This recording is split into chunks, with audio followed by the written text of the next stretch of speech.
dan pernikahan putri Imam Besar Habib Rizik Syihab di Petamburan, Jakarta Pusat yang kini dipersoalkan harus disikapi dengan pendekatan hukum, bukan pendekatan politik. Seiring dengan itu, banyak dijumpai pendapat dan komentar yang tidak berdasarkan argumentasi yuridis. Terlebih saat ini telah dilakukan proses penyelidikan oleh Kepolisian Republik Indonesia dengan pemanggilan klarifikasi terhadap Saya tuan rumah dari Yayasan Haikal Hasan sebagai tempat di mana HRS Center ini beroperasional sehari-hari, dan di samping saya ada Pak Ketua, yaitu Dr. Haji Abdul Khair Ramadan SHMH, dan dari Chief Legal Department adalah Pak Muhammad Kami Pasha SHMH, dan saya sendiri Babe Haikal akan melangsungkan pernyataan sikap terhadap yang terjadi belakangan ini. Demikian sebagai pengantar dari saya. Izin pertama, kami telah melaporkan kepada polisi setempat, dalam hal ini diwakili oleh Kanit Serse yang hadir, Kaintel juga hadir, ya, dari Polsek Keramat Jati. Izin Pak, ya, dari Polsek Keramat Jati hadir. Juga para teman-teman sekalian, tolong selenggarakan prosedur dan protap daripada COVID-19. Semua mohon memakai masker, tidak ada salam-salaman dulu, dan tidak terlalu berdesak-desakan. Sesuai dengan kapasitas hanya terisi 25% dari ruangan ini, dan kurang lebih 25% itu adalah sejumlah yang hadir sekarang. Demikian pengantar dari saya Sekjen, ya, daripada HRS Center, Habib Rizik Syihab Center. Demikian dari saya. Terima kasih. Ya, terima kasih Ustadz Haikal Hasan. Pada teman-teman wartawan, izinkan kami dari Habib Rizik Syihab Center membacakan pernyataan sikap HRS Center terhadap penerapan hukum protokol kesehatan. Acara peringatan Maulid Nabi Muhammad SAW dan pernikahan putri Imam Besar Habib Rizik Syihab di Petamburan, Jakarta Pusat yang kini dipersoalkan harus disikapi dengan pendekatan hukum, bukan pendekatan politik. Seiring dengan itu, banyak dijumpai pendapat dan komentar yang tidak berdasarkan argumentasi yuridis. Saat ini telah dilakukan proses penyelidikan oleh Kepolisian Republik Indonesia dengan pemanggilan klarifikasi terhadap Gubernur DKI Jakarta dan pihak lainnya. Penyelidikan dimaksud untuk menentukan dapat atau tidaknya ditingkatkan ke tahap penyidikan. Oleh karena itu, kami HRS Center memandang perlu untuk memberikan tanggapannya sebagai berikut di bawah ini, yang selanjutnya akan dibacakan oleh Ketua Dr. Haji Abdul Khair Ramadan SHMH. Silakan. Ke-1, sistem penanganan pandemi COVID-19 yang diterapkan oleh pemerintah, baik pemerintah pusat maupun pemerintah daerah, adalah pembatasan sosial berskala besar atau PSBB, bukan sistem karantina in casu, karantina wilayah. Dasar hukum keberlakuannya menunjuk pada Peraturan Pemerintah Nomor 21 Tahun 2020 tentang pembatasan sosial berskala besar dalam rangka percepatan penanganan COVID-19.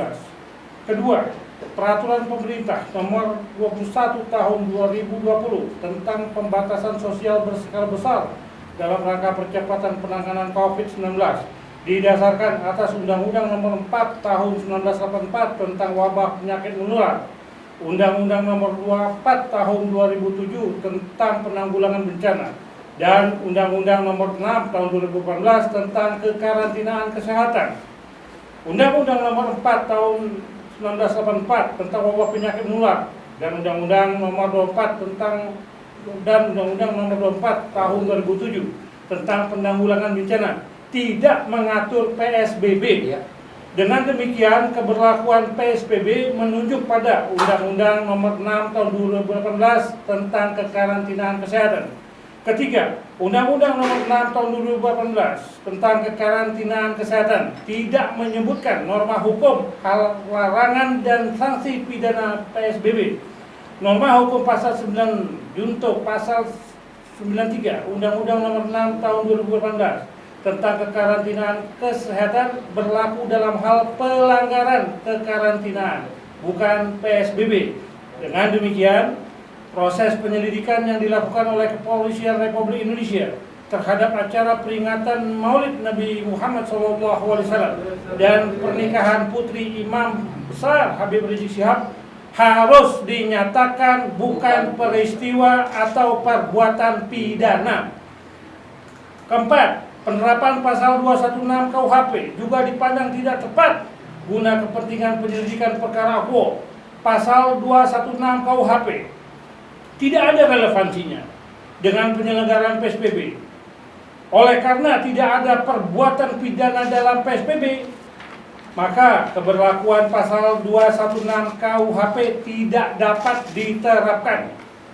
Kelima, dalam hal penjatuhan denda sebesar 50 juta rupiah kepada Imam Besar Habib Rizik Syihab oleh Pemprov DKI Jakarta bukan dimaksudkan sebagai pelanggaran hukum pidana, melainkan sebagai denda administratif. Denda administratif yang telah dibayarkan oleh Imam Besar Habib Rizik Syihab memperjelas tidak adanya perbuatan pidana. Karena berdasarkan uraian di atas, maka terhadap Gubernur DKI Jakarta, Imam Besar Habib Rizik Syihab, dan pihak-pihak lainnya tidak dapat dikategorikan telah melakukan perbuatan pidana. Ya, demikian pernyataan sikap ini disampaikan untuk dapat dimengerti dan dimaklumi.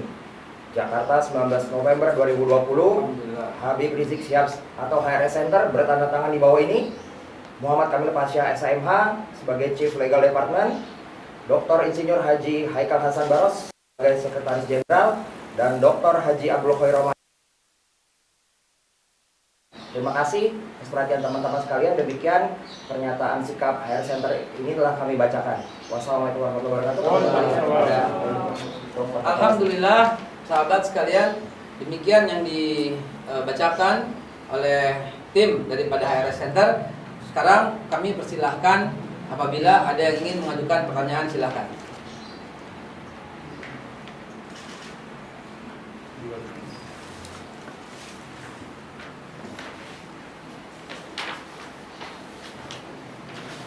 Silakan kalau yang ditanyakan. Alhamdulillah, selamat hadir dari FPI. Bang Zainal dari FPI hadir. Dipersilakan kalau ada yang ingin ditanyakan terkait dengan ya, silakan. Dari mana? Oh ini. Oh ini. Dari Pro Konten Publik Ya. menanyakan soal masalah tindak pemerintah yang mengira bahwa telah melanggar. Kalau menurut versi Pak Haikal, mereka tidak terhukum apa bagaimana? Kalau yang katakan oleh pemerintah itu. Pemerintah belum mengambil tindakan apapun, Mas. Ya, semalam kami bicara dengan di TV dengan Pak Awi ya. Pak Awi ini sedang mengumpulkan, sedang menggali informasi. Jadi belum ada tindakan dari sisi hukum. Demikian penjelasannya. Mungkin ada penilaian data hukum belum ya? Belum ada. Bagaimana bisa dinilai secara hukum? Karena belum ada tindakan. Ini tindakan yang kami lakukan ini adalah sebuah tindakan responsif, ya, mengantisipasif. Ya, ini bagian daripada kejelian pemimpin kami, kecermatan, ketelitian dan kejelian pemimpin kami yaitu Pak Abdul Khair dalam hal proaktif mengantisipasi keadaan. Jadi kita ini proaktif. Belum ada tindakan apapun, ya. Belum ada dihukum sekian, belum ada.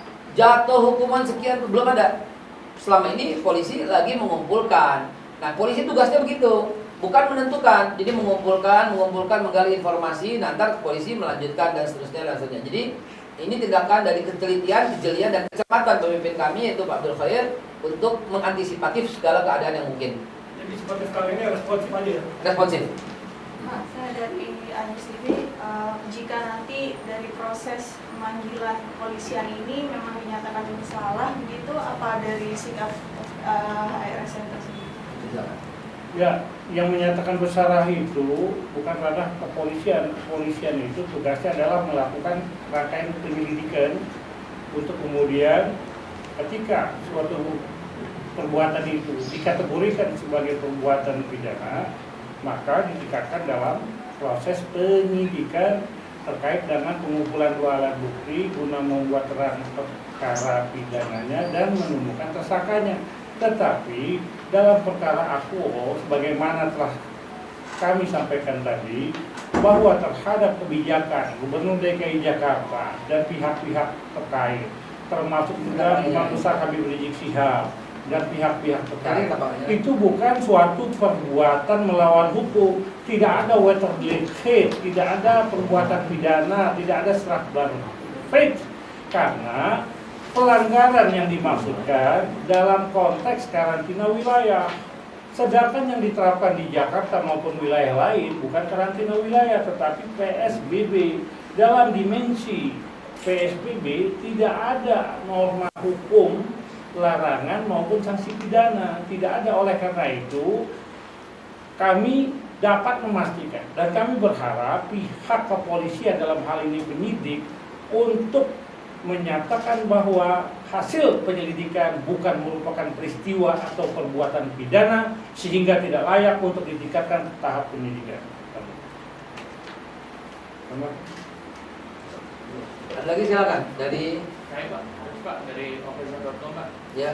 Pak, ini kan misalkan Ridwan Kamil juga mau dipanggil nih Pak terkait kerumunan massa yang ada di puncak nih Pak Marathon Megamendung pas dihadiri oleh Habib Rizik.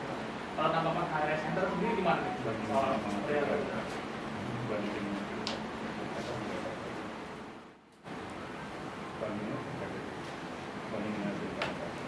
Ini saya ulangi lagi pemanggilan terhadap Pak Ridwan Kamil ya. Iya. Tanggapan kami ini adalah wajar dan memenuhi unsur keadilan ketika Pak Anies Baswedan dipanggil.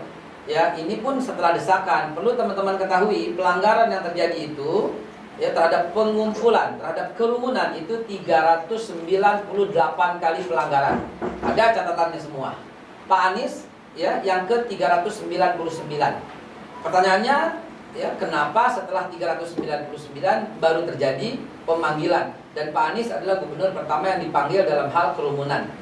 Nah, ketika didesak maka mulailah ada pemanggilan terhadap gubernur-gubernur yang lain. Dan ini sebenarnya responsif dari tindakan kepolisian. Kami menilai tindakan ini adalah sebuah tindakan yang positif, walaupun positif yang terlambat. Ya, sekali lagi itu. Ini tindakan positif, namun positif yang terlambat. Kenapa baru sekarang? Sehingga menimbulkan rasa ketidakadilan di tengah masyarakat. Tapi mari kita sikapi dengan tindakan positif. Semua ini untuk kebaikan. Dan ingat apa yang dilakukan, yang dikatakan dalam konferensi pers oleh Pak Mahfud MD, khususnya ya, yang terakhir ini harus menjadi catatan. Apa yang Pak Mahfud katakan? Bila mana terjadi lagi. Artinya kita menengok ke depan. Maknanya ini Pak Mahfud MD sebagai suara pemerintah yang lebih tinggi daripada Kapolri, lebih tinggi daripada Kepala TNI, Panglima dan sebagainya, mewanti-wanti supaya tidak terjadi kegaduhan yang lalu ya berlalu ke depan, jangan sampai terjadi lagi. Nah, ini kalimat yang santun, bijak dan adil dari pihak pemerintah dalam hal ini tertinggi, yaitu Pak Menteri Koordinator Politik dan Keamanan dan Menko Polhukam, itu Pak Mahfud MD. Itu jawaban kami. Paling tambahan sedikit ya. Mengenai PSBB itu kan kalau kita lihat di undang-undang tentang kekarantinaan kesehatan, harusnya itu adalah kewenangan pemerintah pusat ya nggak sebenarnya. Tapi ya mungkin karena perhitungan satu dan lain hal, pemerintah pusat menyerahkan kepada daerah masing-masing. Ya nggak, untuk kepala daerah masing-masing menerbitkan PSBB sesuai keadaan di masing-masing daerah. Ya tentu kan yang paling tahu itu kan kepala daerah masing-masing. Dan oleh karena itu kepala daerah masing-masing membuat perdanya atau pergub ya sekarang ini ya. Nah sehingga kalau menurut misalnya aturan pergub tersebut memang ini ada pelanggaran administratif, ya kan sudah dihukum. Ya sudah dibayar itu sanksi administratif 50 juta. Ya, jadi jangan kembali lagi malah begitu ada pelanggaran mau ditarik lagi. Penegakan hukumnya sesuai undang-undang mau dicari-cari pasal pidananya, yang ternyata juga kalau kita lihat pasalnya nggak ada mengenai PSBB gitu kan pasal pidananya. Jadi sebenarnya udah selesai nih dengan adanya sanksi administratif itu kemarin, paling begitu. Ya, mengenai ini kan kepolisian kan sudah mengambil sikap. Maaf, dari mana? Dari iNews TV. Kepolisian saja kan sudah mengambil sikap dengan cara pencopotan Kapolda Metro dan Kapolda Jawa Barat ya. Nah, tanggapannya bagaimana? Baik, sanksi telah dijatuhkan. siapa sanksi yang dijatuhkan? Yaitu polisi tidak melakukan tindakan antisipatif dan tidak melakukan tindakan pembubaran. Sanksi telah dijatuhkan. Dan sanksi juga telah dijatuhkan, sanksi administratif kepada penyelenggara. Dalam hal ini pihak Habib Rizik sebagai penyelenggara pernikahan telah dijatuhkan sanksi. Jadi apalagi? Dan Pak Mahfud telah melakukan konferensi pers bila mana terjadi lagi ke depan. Jadi sebenarnya masalah ini sudah selesai. Kegaduhan mohon diakhiri. Kegaduhan ini diselesaikan. Kita lihat ke depan, ya, tertib kembali, start dari nol lagi. Ibaratnya isi bensin, kita mulai dari nol. Ya, dari nol ya Pak. Nah begitu lebih baik. Kenapa? Ini himbauan. Apalagi pasal-pasal yang diajukan oleh pimpinan kami dan legal departemen, yaitu HRS Center, telah mengantisipasi keadaan ini. Jadi moratorium ke depan itu jauh lebih baik. Lihat visi ke depan jauh lebih baik. Sanksi telah dijatuhkan kepada semua yang melanggar. Sanksi administratif, bukan tindakan pidana. Nah demikian penjelasan kami. Cukup nggak rasa? Dari mana Mas? Jadi Novian dari Suara.com. Suara.com. Ini kan terkait safari Habib Rizik yang revolusi akhlak ini jadi atau enggak kedepannya, terus kan yang kita juga kalau misalnya jadi Habib Rizik kalau di mana-mana kan pasti ada umatnya banyak, terus langkah aku untuk protokol kesehatan biar tidak terjadi kayak yang sebelumnya gitu. Baik, yang kami lakukan hari ini adalah pernyataan sikap terhadap penerapan hukum protokol kesehatan. Kami mencermati bahwa ada perbedaan nih, yang dipakai undang-undang karantina, tapi yang diterapkan saat ini PSBB, sehingga istilahnya nggak nyambung, begitu. Nah, terhadap pertanyaan yang teman dari Suara.com tadi sampaikan, ini saya dari internal, ini belum memutuskan, belum mendapat arahan dan juklak bagaimana penerapan untuk dakwah keliling, belum. Jadi belum ada keputusan soal itu. Yang disampaikan Habib Rizik dalam ceramah di Maulid Nabi dan di Petamburan adalah sebuah himbauan, kami akan keliling, kami akan lakukan, itu belum mendapat keputusan. Tergantung dari siapa yang diundang dan siapa yang mengundang. Siapa yang mengundang Habib Rizik nanti ke daerah dan siapa yang berangkat, nah itu dibicarakan di luar tempat ini. Dan belum ada keputusan soal itu. Oke.